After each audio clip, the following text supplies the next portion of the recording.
صباح الخير، صباح المحبة، صباح الود على عيونكم أهل واسط الطيبين.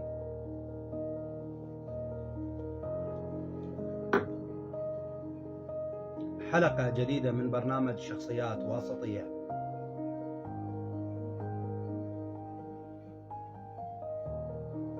ضيفي وضيفكم لهذه الحلقة الأديب طه الزرباطي.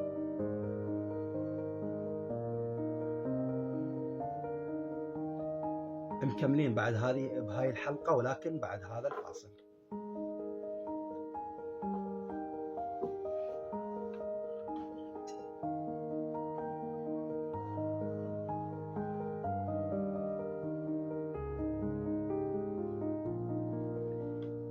نرحب بك استاذ طه. مليون هلا وغلا اولا بكم وبجنود المجهولين خلف الكاميرات وخلف الاستوديو، في الهندسه وفي الاعداد، وتحياتي لكل عائله واسطيه، لكل نبض واسطي. واقول الهم الثقافي همنا جميعا، فاعتقد علينا جميعا ان نعمل من اجل رفع مستوى واسط، وان تلعب هذه المحافظه الرائعه دور مشرف في الحراك الثقافي العراقي. أستاذ طه أشهر من نار على علم وغني عن التعريف، ولكن للذي لا يعرف طه الزرباطي، من هو طه الزرباطي؟ عراقي قدر له أن يولد على الحدود حينما كان الحدود ممنوعا. أنا قلت قبل قليل هناك جغرافيا مدن تقع في طريق الممنوع أو في زاوية الممنوعة، فيتحمل الساكن في هذا المكان أوزار قضايا هو ما له ذنب بها يعني. فنحن ولدنا أنا ولدت في مدينة زرباطية، والغريب بوقتها كانت علاقتنا مفتوحة مع واسط ومع الكوت أقصد، ومع بغداد أيضا. فلهذا السبب، لأنه كنت وحيد أهلي ومدلل، كانت عندي حصة جميلة من الكتب وحصة جميلة من منتديات الثقافة والتشكيل والمسرح. فلهذا السبب في وقت مبكر جدا نشأت علاقة جميلة جدا بكل التوجهات الثقافية والإبداعية العراقية. لهذا تراني ساعة مع التشكيل، وساعة مع القصة، وساعة مع المسرح، وساعة مع نادي السينما، وساعة مع الموسيقى. زين، هذا يعتبر تشتت أم خلينا نقول إحاطة بكافة؟ غنى. غنى. نعم، هذه جربتها في فترة لاحقة، يعني ربما أنا سأطفر من موضوع إلى موضوع آخر. حينما أردت كتابة رواية الحصاد في الأرض المزروعة ألغاما، هذه الرواية أبطالها فنانون تشكيليون، سياسيون عراقيون، مسجونين، موسيقيين عراقيين، عدد كبير من راح نجيها. نعم. فأنت في سبيل أن تكتب عن هؤلاء يجب أن تتمتع بخلفية ثقافية طيبة ومعرفة طيبة حتى تأتي الشخصية مليانة ومقبولة للقارئ. كيف أثرت نشأتك في مدينة حدودية على تشكيل وعيك ووعيك القصص، خلينا نقول مبكرا؟ طبعا المدن الصغيرة، طبعا زرباطي الآن غير زرباطي سابقا، يعني كانت مدينة جميلة جدا، شبه دائرية بيضوية، تحيط بها البساتين بشكل بيضوي، في منتصف المدينة نهر، وفي البساتين مجموعة أنهار، يعني فيها تقريبا لا يقل عن 7 مصبات نهرية.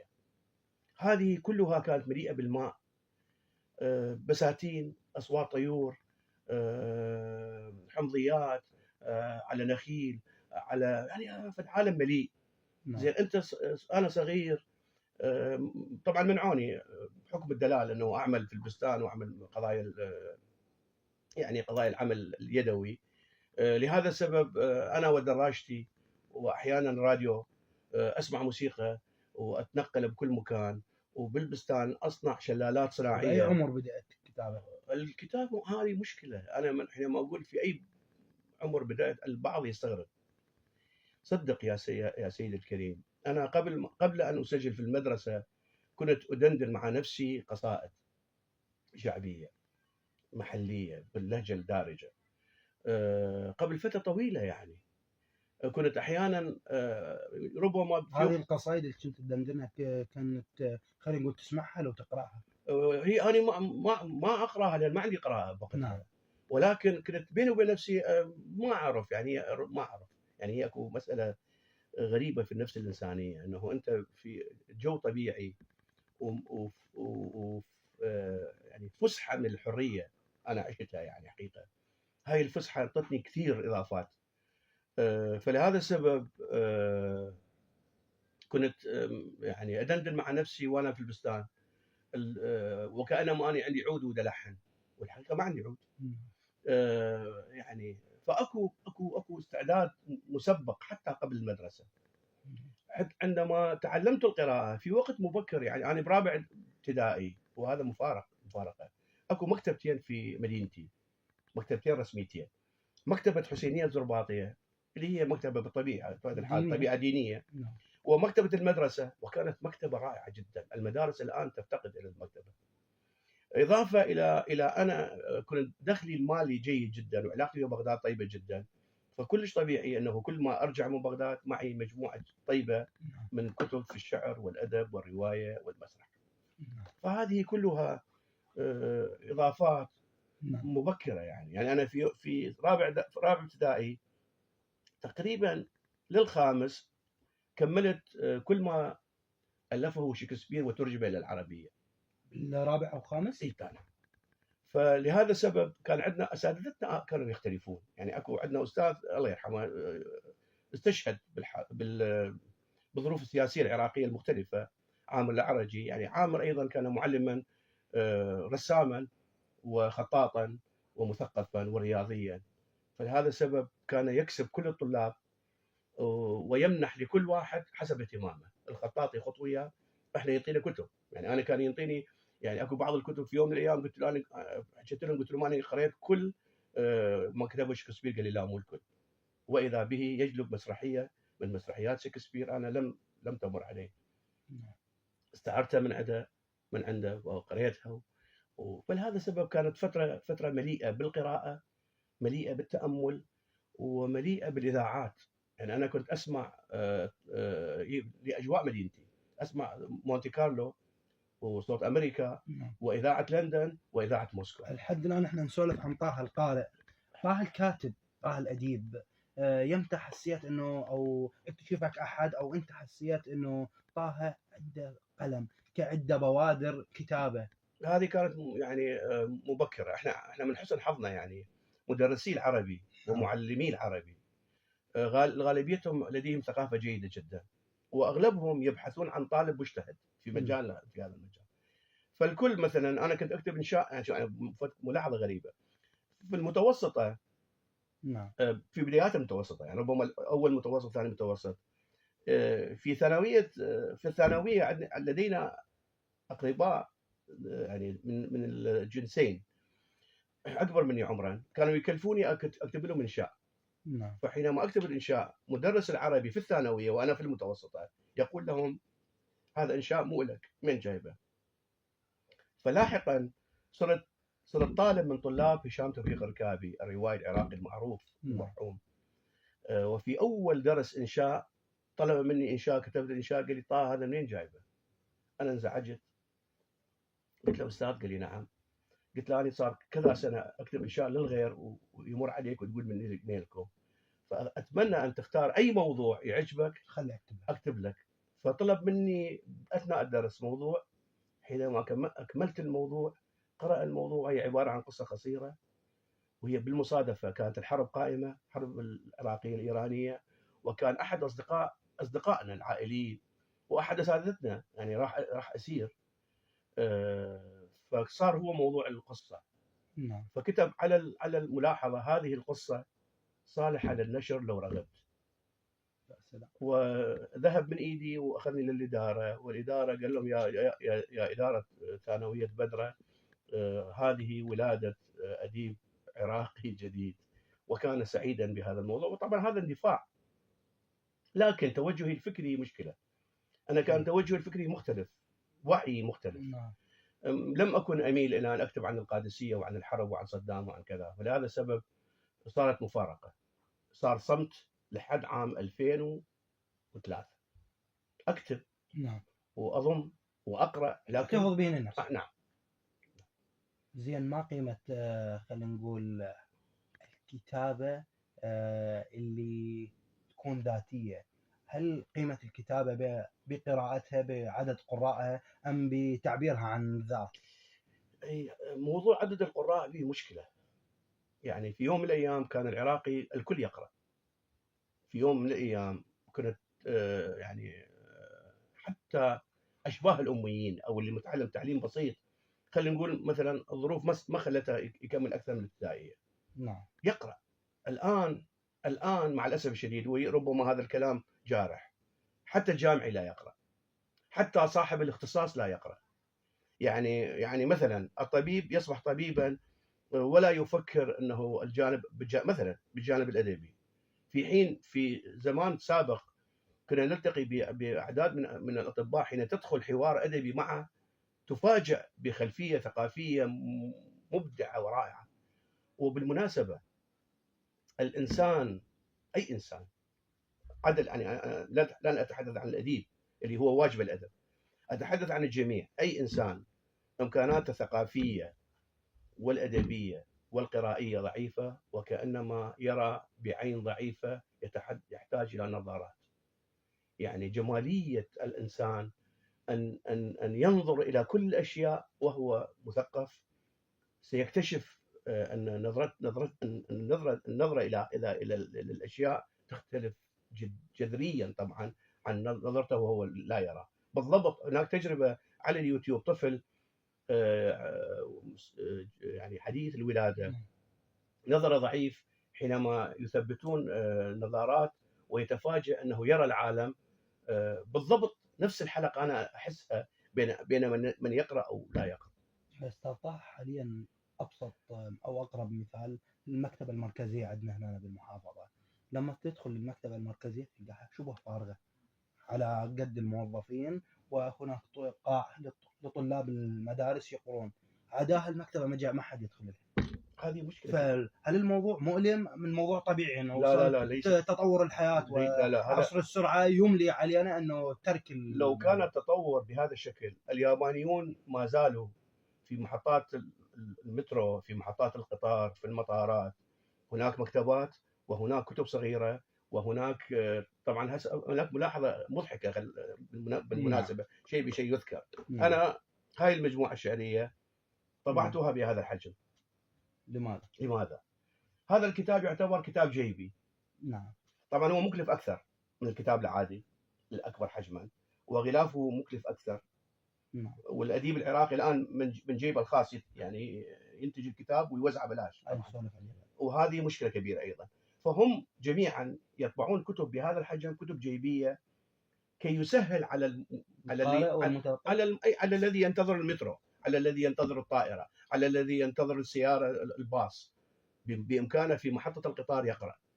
وهناك تنافس بين الناس في القراءة، يعني تنافس في القراءة أولا، تنافس في الحفاظ على الاسم الشاعر كهبة وطنية. يعني الآن حينما تذهب إلى شيراز وتزور قبر حافظ شيرازي وتجد الإيرانيون، تجد الإيرانيين العفو، شبابا وصغارا وكبارا يذهبون بباقات ورد على قبر حافظ شيرازي. بالمناسبة هذه نكتة أيضا غريبة، نعم. معظم الآباء حينما يريد أن يقدم هدية إلى ابنته أو ابنه المتزوج، إذا كانت إمكاناته المادية بسيطة يقدم ديوان حافظ شيرازي. والإيرانيون يستخدمون ديوان حافظ شيرازي للفأل، يعني إذا يريد يوم يشتري حاجة معينة يفتح الخيرة خلينا نقول. بالضبط فأل خيرة، يعني يفتح ديوان حافظ شيرازي ويقرأ نص معين ومن خلاله يفعل فلان موضوع أو لم يفعل. يعني هؤلاء قريبون منا. نعم. لماذا متنبي متروك هنا ولا أحد يذهب إلى المتنبي؟ لماذا نختلف عن الآخرين نحن؟ الآن مثلا حتى الأتراك، نعم. نتحدث عن القريبين. الأتراك أسماء أدبية تركية عظيمة كبيرة، كادت أن تحصل على النوبل للشعب التركي. الآن يعني يعني مكان قبورهم مزارات بالنسبة للمتوفين، وبيوتهم مزارات بالنسبة للأحياء. نعم. نحن استاذ طه نستغل انه الحلقه مصوره وهذا راح ينذاع على مواقع التواصل. يؤذيك لما تشوف خلينا نقول اشخاص حتى لا اقصي محدودي او معدومي الثقافه، اصحاب محتوى بائس ركيك سطحي، جاي يصدرون المشهد والاديب عنده 50 مشاهده و100 مشاهده و80 مشاهده، يقتصر على عائلته واصدقائه اللي يتفاعلون وياه ويشاهدوه ويدعموه ويعلقوا له وكذا، وتلقى شخص سطحي بائس محتوى ركيك اللي يقدمه ليس بالمستوى وتلقاه مشهور، وعذرا يعني حتى بالشارع الناس تاخذ صور. فهذا الخلل بي بالمجتمع بالجهات المسؤوله هذا والمتنفذه. الموضوع محبط خلينا جدا. نكون صريحين. هذا الموضوع محبط جدا ومقلق جدا. يعني انا في تقديري الشخصي الهم الثقافي في اي مكان، يعني انا شخصيا حاليا في اتحاد ادباء واسط، اعتبر الهم الثقافي في واسط هم وطني وهم اخلاقي. نعم. محافظه واسط من خلالنا نحن ادباء واسط في تنافس مع محافظات العراق الاخرى في رفع اسماء معينه. نحن في مهرجانات وفي مناسبات وفي مسابقات اثبتنا ان الاديب الواسطي له حصه كبيره في الحراك الثقافي العراقي على المستوى العام، وربما ايضا على المستوى العربي ايضا. لكن يعني هذا الموضوع الفيسبوك او وسائل التواصل الاجتماعي الاخرى، المشكله يعني الوجود الشعبي والاحيانا العاطفي الذي يتغلب على هذه الوسائل هي التي جعلت الشتيمه والخطأ والشعر العامي وربما احيانا المواقف السريعه، ربما طائفيه، ربما مواقف متعصبه، ربما مواقف مليئه بالشتائم. يعني حتى ردود الافعال حينما تقراها تحس انه المجتمع مع الاسف الشديد يحتاج الى الكثير من المراجعه، لان هذا من يستسهل يعني موبايله بيده وقرأ موضوع معين لا يتفق معه، بدل ان يناقش هذا الموضوع مناقشه علميه هادئه يشتم. الطرف الآخر حينما يسمع الشتيمة يرد بالشتيمة أقوى، وكأننا دخلنا بمسابقة رد الشتيمة بشتيمة، في حين حلبة مصارعة سخيفة. المصارعة بحد ذاتها مصارعة لطيفة، مصارعة حرة مبنية على أسس معينة لا بأس. لكن المصارعة البائسة أنه أنا أشتم لأنه فلان مو من منطقتي، لأن فلان مو من عشيرتي، لأن فلان مو من مذهبي، مو من اهتماماتي الثقافية. والحقيقة لو تأمل بهدوء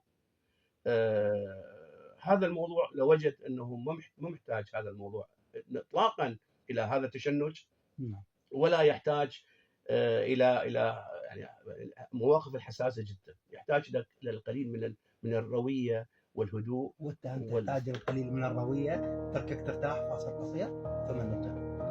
أحبة المستمعين فاصل قصير وراجعكم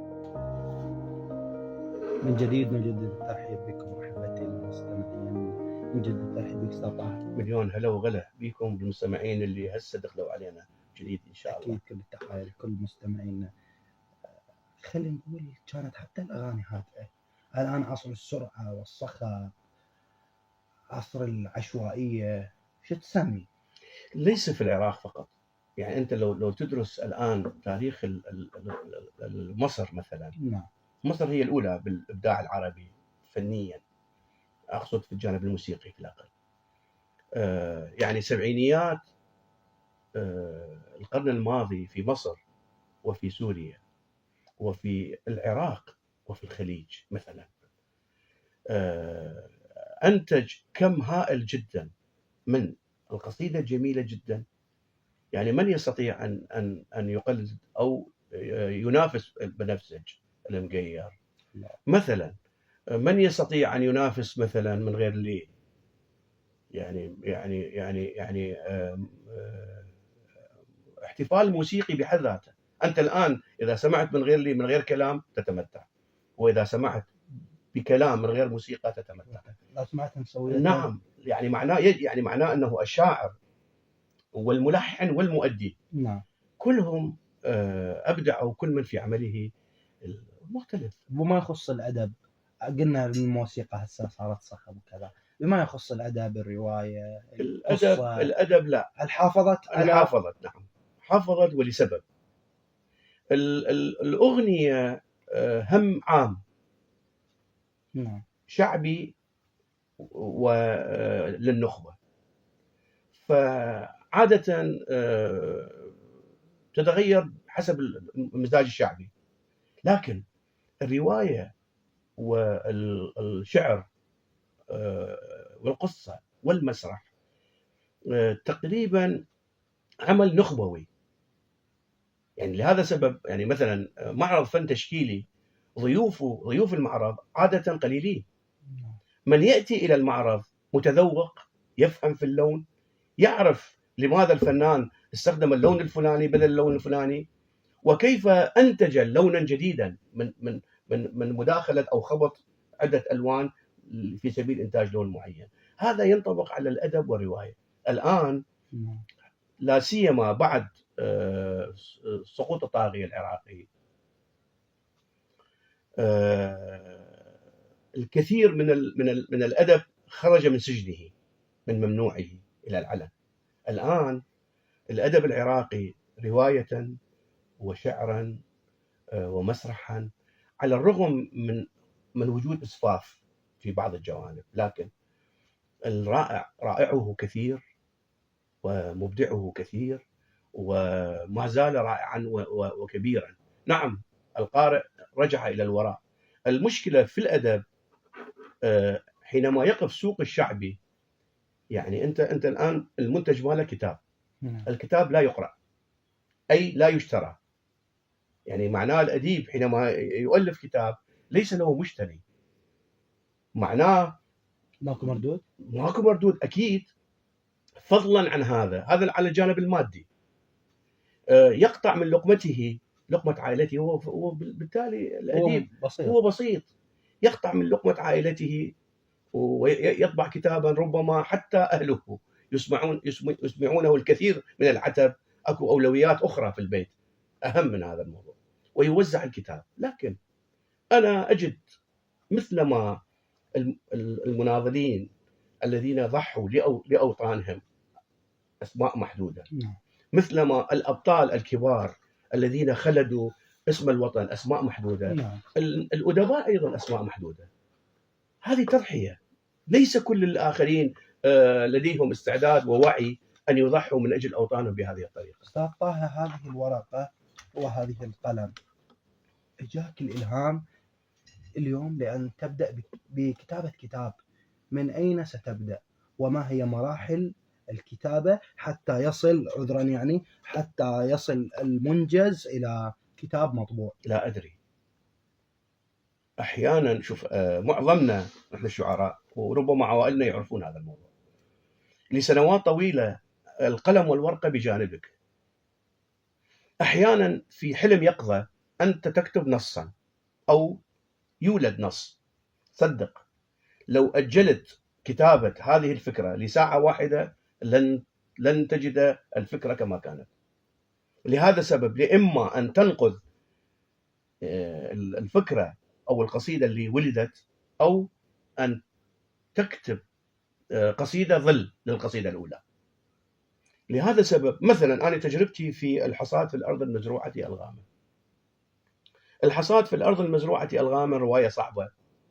أولا هي رواية تناقشت موضوعات عراقية مهمة جدا: الحرب، السجن، الغربة، الحصار.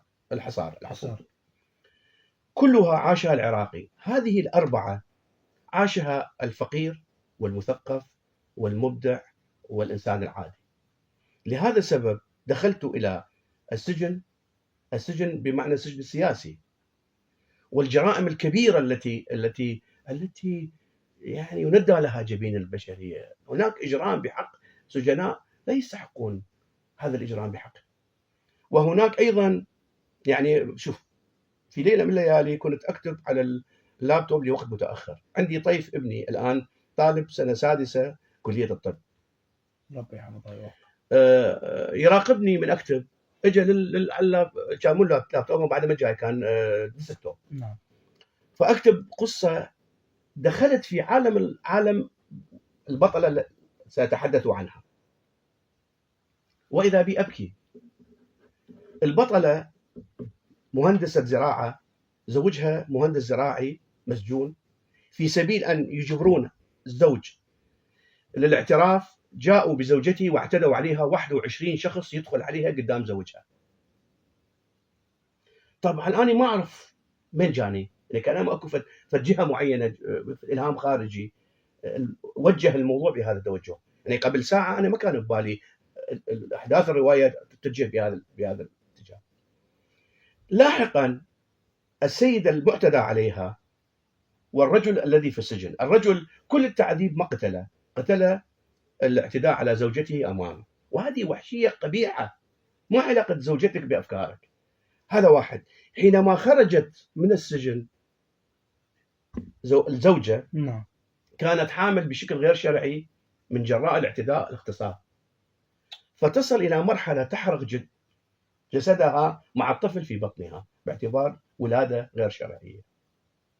حينما الروايه انتشرت وتوزعت، كثيرون من العراقيين الذين لهم تجارب مشابهه قالوا لي كيف تعرفت هذا الموضوع؟ احد قايل لك؟ مو انا هذا صار ويا فلان بن فلان من اقربائي. فالجانب الموضوع الادبي موضوع شائك ويتداخل مع حياه العامه. يعني هسه اللي افتهمناه ماكو قواعد ثابته او اسس ابدي بواحد اثنين لا ثلاثه. اكو هناك. احنا نريد نتعرف على هذا. احنا حكينا على موضوعين مختلفين. نعم. القصيده شيء والروايه شيء اخر. القصيده تولد كما هي، لحظه ولاده طبيعيه غير خاضعه لشروط مسبقه. نعم. اقصد شروط لحظه الكتابه وليس الجانب الفني. اما الروايه لا، الروايه انت تخطط اليوم راح اكتب روايه موضوعها كذا، تفاصيلها كذا، لكن بعض الاحداث في الروايه في لحظه الكتابه يجيك الهام معين ياخذ بالروايه باتجاه معين. اي نعم. ولهذا السبب انت لاحقا تقرا هذا الجديد اللي دخل، اللي انت كنت به في لحظه هيام، لحظه خروج، لحظه يعني اكو كانما هناك ملهم خارجي يعطيك اشارات معينه وانت تستخدم ثقافتك ولغتك في كتابه هذا الموضوع، وتاتي تقيم ما كتبت، هل يصلح ان يكون ضمن الروايه؟ هل تشذبه؟ هل تخرجه من الروايه؟ هل تستمر فيه؟ هذا موضوع يخضع لقضايا كبيره. استاذ طه، احنا دائما نقول القراءه الورقيه والقراءه الالكترونيه والفرق بيناتهم. حضرتك ذكرت انه تكتب على الديسكتوب او الكمبيوتر او كذا، ما هو الفرق عندما تكتب ورقه وقلم وتكتب على جهاز لوحي او كمبيوتر؟ بالبدايه عانيت طبعا، لانه نحن تعلمنا لسنوات طويله على الورق ورائحه الورق ورائحه الكتاب، والان معظم اصدقائي لا يقرؤون PDF، لكن انا اقرا PDF. والسبب لان هناك كثير، طبعا بالمناسبه هناك خلل اخر بالترجمه العربيه. يعني اقول كلمه محرجه: اسرائيل الصغيره التافهه تترجم ادب وعلم للغتهم اكثر من كل الدول العربيه، مع كل هذا النفط وكل هذا الهيلمان والبناء والزركشه. اسرائيل تترجم اكثر. لهذا السبب نحن الكثير من الكتب لا تصل الينا او لا تتوسع او يحتاج توزيعها 10 سنوات. لهذا السبب نضطر ان نقرا PDF، واحيانا نستفاد من تجارب المغتربين، لا سيما مغتربي شمال افريقيا، المغاربه والتوانسه والمصريين والجزائريين، لانهم اكثر قربا واسرع كانت. فلهذا السبب اضيف، يعني هناك كتب كثيره. يعني اسال الان لو تنتقل معي بكاميرتك الى غرفتي مكتبتي في البيت، عشرات الكتب مؤشره في الشعر وفي المسرح وفي التاريخ وفي النقد الادبي، وهناك ايضا عشرات الكتب PDF محمله في اللابتوب. الان التغييرات سريعه جدا، يعني هناك روايات تدخل مسابقات للفوز. هذه الروايات تبدا ب20 روايه وتنتهي ب10 روايه ويختارون روايه واحده للفوز. نحن القراء عملنا قراءه، نقرأ هذه الروايات PDF غالبا لأنها لن تصل للمكتبة. هذا واحد. فضلا عن الرواية أو الكتاب ثمنه غالي. يعني الآن مثلا المدى ويعني أكو دول كثيرة لا تسمي تطبع الكتاب ب10,000 دينار. أنا النسخة الواحدة. أنا حين أذهب إلى معارض الكتب يعني أحتاج إلى يعني 250,000 دينار مسواق كتب. لأن أنت حالك حال السيارة اللي تحتاج بنزين ودهن وإدامة. أنت إذا لا تقرأ، إذا لا تستمر، إذا لا يعني ما تكون مستمر. فطبعا البعض يستغرب عن هذه الطريقة اللي تحدث بها، أنه أروح أشتري كتب وأصرف 250 ويحتاج لي مسواق، يحتاج لي كأنه أنا عندي احتياج لأن أشتري كتاب. البعض لا يعرف لذة وطعم ونكهة القراءة أو الفائدة التي يحصل عليها القارئ عندما يقرأ. هذا الذي لا يستغرب أو يستغرب. العفو. حينما رياضي معين بالكوت الواسط يرفع اسم المحافظة في الميدان العراقي أو العربي أو العالمي. حينما أديب عراقي قبل أيام فاز الدكتور علي عبد الأمير وهو طبيب أسنان عن كتاب جميل جدا في النقد، وهو روائي ومترجم وطبيب أسنان، رفع اسم محافظة واسط. طبعا وايد ناس بالكوت مثلا ما عندهم تصور، حتى الحكومة المحلية بشطريه التنفيذي يعني حتى يعني هاي مشكلة كبيرة. ولما يجي فنان شعبي تلقى هذا الخلل. أنا أعتقد الشعوب الحية لا تملك هذا. يعني قبل عدة أيام هناك تجربة، يعني دراجة ثابتة في البيت أتمرن للتخلص من بعض الأوزان. حينما أتمرن إما أسمع موسيقى أو أرى فيلم أو فيلم وثائقي أستفاد بالوقت، أو كتب مسموعة. كل دول العالم الآن أصبحت تنتج كتب مسموعة، رواية وأدب ومسرح. فبصدفة عائلة معينة فقيرة في شمال بارد ثلجي يجلسون يطبخون وكذا وكذا، يعني ضمن طقوس البيت، وإذا بهم يلتقون في ليلة احتفال. ليلة الاحتفال الرجل الكبير يفتح كتاب ديوان شاعر ويقرأ قصائد. بلد بسيط وناس فقراء ويعني يعيشون من تربية الحيوانات والزراعة. على نسولف على مواطننا اللي قلنا يستغرب من أصرف كذا مبلغ على قراءة، يعتقد أن قيمة الكتاب أو يجهل قيمة الكتاب وأهمية الكتاب. هذه مشكلة. هذه مشكلة عمل مؤسسات.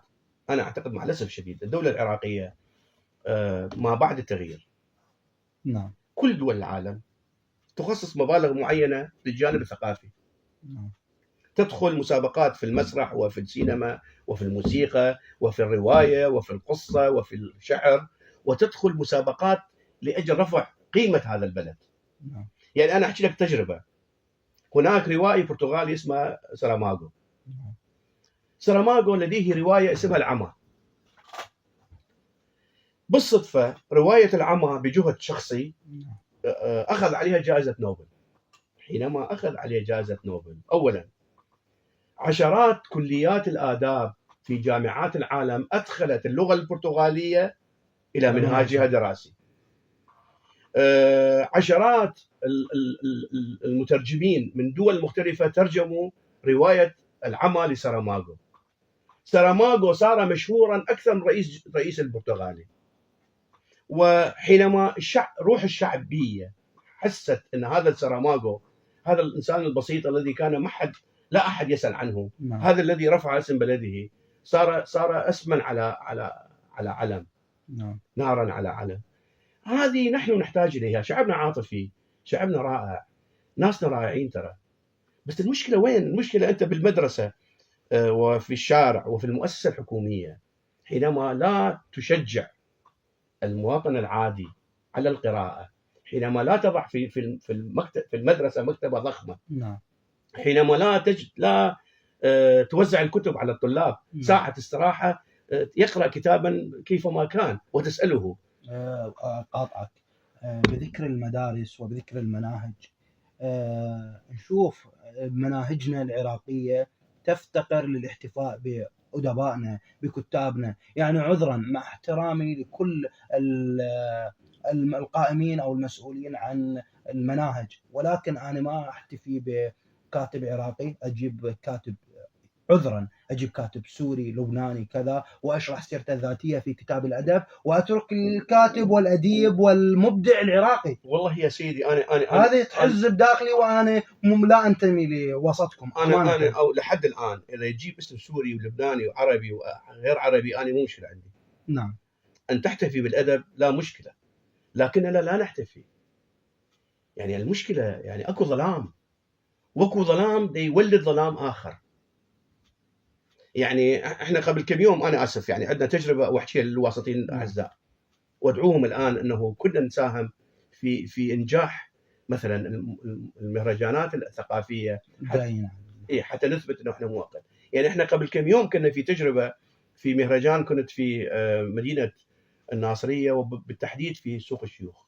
احتفلوا مع الرجل المعمم الشاعر الكبير مصطفى جمال الدين الذي توفى في المنفى ودفن في سوريا، وعدد كبير من المبدعين مدفونين في سوريا في مقبرة الغرباء، ربما الآن معرضين للاعتداء أيضا. المهم، أهل سوق الشيوخ بكرم رهيب وجميل جدا قدموا لضيوف مصطفى جمال الدين اللي وصلوا إلى أكثر من 100 شخص ما شيء مبهر. يعني سوق الشيوخ قضاء، وهي ليست دعاية لا حزبية ولا مدنية. زين، انا كنت مثلا ادير مهرجان المتنبي في الكويت، واتمنى مثلا اتمنى شيئا مشابها.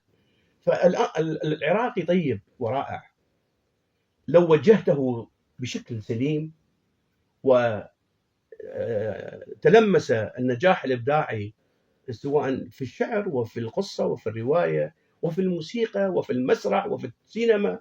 الان لا سينما في العراق، لا إنتاج تلفزيوني في العراق. نحن نعيش وضعا عجيبا. يعني مسلسلات التركية الآن تغزو الأب أس الحكومة العراقية. ألا تنظر إلى المسلسلات التركية التي يتابعها العائلة العراقية؟ هل درسوا هذه القيم الداخلية؟ أحسنت. هل درسوا تأثير هذه المسلسلات على المواطن العراقي وعلى العائلة العراقية؟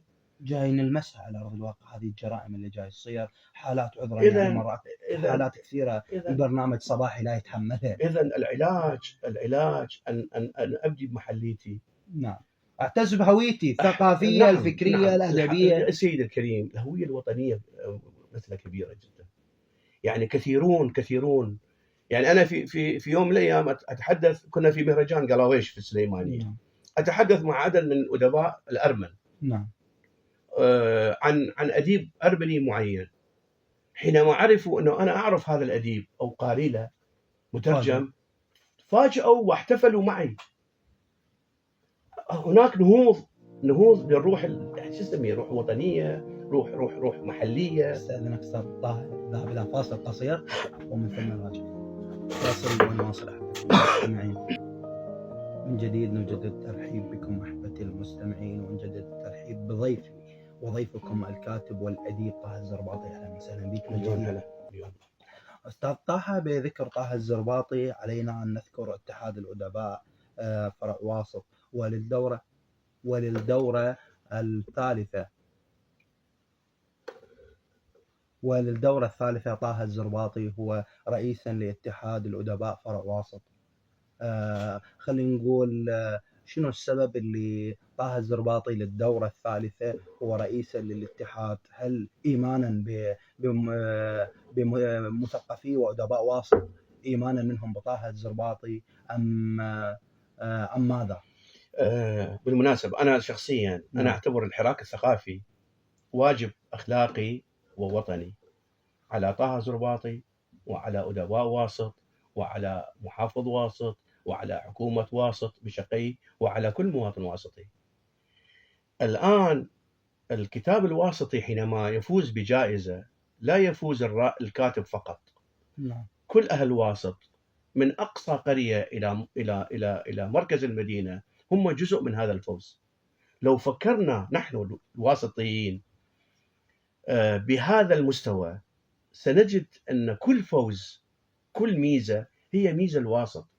نحن الآن حينما نشارك في أي مهرجان، حينما يسأل على أديب واسطي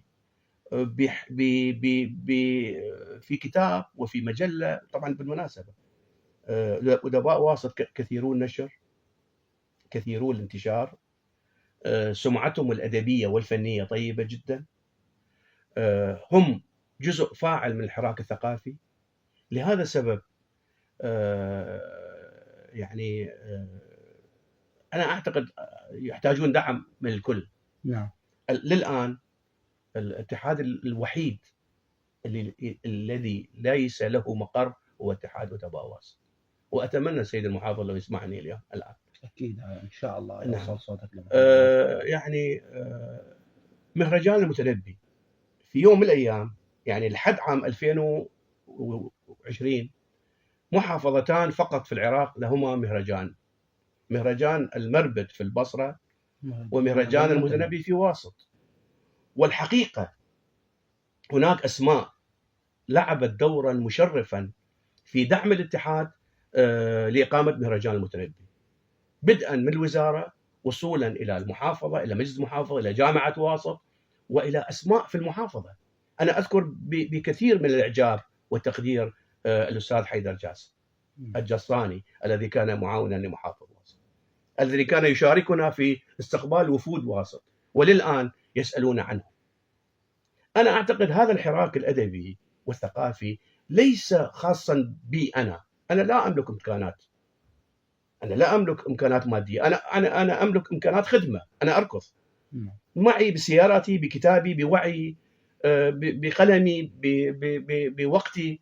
لكن هناك يفترض أنه ماذا يحتاج الأديب الواسطي؟ الأديب الواسطي يحتاج إلى مؤسسة دعم واسطية وعراقية. يعني على وزارة الثقافة أن تقوم بواجبها، وعلى الحكومات المحلية أن تقوم بواجبها. يعني مثل ما أنت الآن تخصص مبلغا للبناء، تخصص مبلغا للبيئة، تخصص مبلغا للصحة، تخصص مبلغا لكل هاي تفاصيل الحياة اليومية. ما يخصصوا لكم؟ لا أبدا. يفترض أنه مثلا مجلس المحافظة في يعني والمحافظة أيضا تخصص مبلغا للحراك الثقافي الواسطي. ولا أعني بالضبط حراك اتحاد الأدباء، أنا أعني فنانين تشكيليين في الواسط، في الكوت عملهم رائع جدا، مسرحيين في الواسط، فنانين، هناك طاقات شبابية وأطفال يبدعون في مسائل كثيرة فضلا عن الاتحاد. الآن يفترض في الأقل أن الحكومة المحلية تخصص قاعة لأدباء واسط ليقيمون مهرجاناتهم. أنا الآن أذهب أؤجر مقهى، المقهى غير صالحة، وأنقل الستيج والموسيقى والمايكات والصوتيات، وأنقل الماء والكذا في سبيل أسبوعيا أنا أقيم أسبوعها. الإيجار عليما. الإيجار يعني أنا حاليا اتحاد أدباء يتحمل هذا الموضوع. ما عندكم اشتراكات أو كذا؟ لا اشتراكات لا تلبي شيئا. يعني أنت الجلسة الواحدة تكلفك تقريبا 150,000 دينار. زين. والجلسة هذه ليست جلسة أدباء واسط فقط، جلسة واسط. لأن بالمقابل أبو البصرة وأبو العمارة وتكريت ما صار لكم تنسيق ويا البيت الثقافي؟ البيت الثقافي يقدم جهد رائع جدا، وأنا أثني على البيت الثقافي الواسطي التابع إلى وزارة الثقافة العراقية. لكن البيت الثقافي يسكن أو ديوان واسط الثقافي عفوا، يعني ما صار حتى على الأقل إنه نخلص من سالفة الإيجار. نحن كلنا أصدقاء ديوان واسط الثقافي وكل الحراك الثقافي الواسطي، لكن هذا الموضوع في سبيل أن يخرج عن الحزبيات ويخرج عن التسميات يفترض تتبناه الدولة. يعني الآن مثلا حينما يخصص قاعة معينة لنشاطات الاتحاد، نحن لا نطلب مالا، نطلب قاعة. وفي سنة مرة نستضيف أدباء العراق لإقامة مهرجان المتنبي، كلهم سيكونون ضيوف واسط، ضيوف كل أهل الواسط، ليسوا ضيوفي أنا. حينما يخرجون من الكوت ينقلون صورة عن ينقلون صورة عن المحافظة. المحافظة، من ابتداء من سائق التاكسي، مرورا بصاحب المحل، مرورا بالمطعم، مرورا الفندق، بالفندق، كل بكل الأشياء. تفاصيل هذه الحياة. هذه يخرجون بصورة معينة أنه مدينة واسط رائعة. وفي سنوات كثيرة بالمناسبة في مهرجانات المتنبي أدباء العراق شكروا أهل الكوت على الجهد الرائع جدا الذي قدم. أستاذ طه، طبعا الإعداد أنا تقريبا أغلب الإعداد ما تطرقنا له، ولكن الوقت شارف على الانتهاء. نستغل الدقائق الأخيرة بقراءة لطه الزرباطي، سواء من هذا الكتاب أو من أي نص أنت كاتبه. سنجد نصا أرجو أن يعجبكم يعني. كل الوقت لك، اختار النص اللي تحب انه تسمعه لمستمعينا. اريد اكون نص يعني يوالم الجميع. كل منجز طه الزرباطي هو لا، ممكن نصوص، هناك نصوص صعبه. نعم. تحتاج تحليله. نعم. هذا النص نشر في مجله الثقافه الجديده وفي هذا الكتاب، اسمه تراسيم. نعم. رسمت في الهواء فرسا تلاشت في السماء غيما أبيضا، نسيت الفارس في تخوم ذاكرتي، الفارس الذي أودى بحبه برصاصة الرحمة. ناقد للترهات، أعد النص عنصريا، وكتب للأمن وكتب للأمن نقدا لاذعا، تمتع بحقوقه كاملة، منعت من صخب العلن. رسمت مقتولا بالرصاص، لكني لم أجد له تهمة، كان بكأس عرقه يسقي شجيرات الزيتون الممدوحة في القرآن الكريم. حين مات التحق الزيتون بموته. شعراء يلمعون أحذية الطغاة وشارب الجلاد ووشم العاهرات، حين يغرق غد الأمة في كأس عرقهم، بطرف ملعقة يرمون غد الأمة، ويواصلون الكأس حتى الثمالة، يركبون الباص الخطأ كي يصلوا إلى المكان الصحيح، مكان يكفي ليتقيأوا ضمائرهم في احتفال جماعي. سرق المعلم دفتر إنشائه، كذب قارئة الطالع، لكن حين قرأ قصته القصيرة في جريدة الوطن باسم كان يقدسه، بحث عن وطن آخر لم يجده. بعد 50 مطارا وسنواته 60 حين عاد، كان شارعهم بعطر أنثاه، كل شيء كما كان، فقط اختفت لوحة الشيطان وألف مصطبة للغرباء. يا سلام يا سلام، طه الزرباطي الأديب والكاتب الواسطي. كنت ضيفا عزيزا على إذاعة واسط وبرنامج شخصيات واسطية، شكرا جزيلا لك. ممتن. هل لي بكلمة واحدة؟ كل الكلمات لك. اليوم ربما دخلنا كل بيوت أهل الكوت الطيبين، أهل الواسط الطيبين كلكم.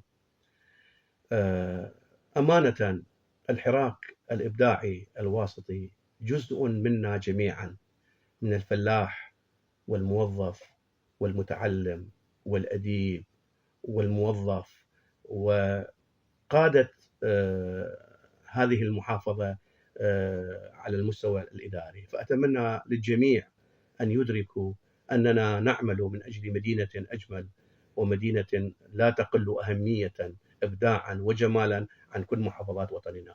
تحياتي لكم جميعا، وأتمنى منكم جميعا دعما صادقا محبا للإبداع الواسطي. طه الزرباطي. شكرا جزيلا لك الأديب طه الزرباطي. أما أنتم أحبتي المستمعين، فقد وصلنا إلى ختام هذه الحلقة. دمتم بأمان الله ورعايته. انتظرونا في الحلقة القادمة من شخصيات واسطية.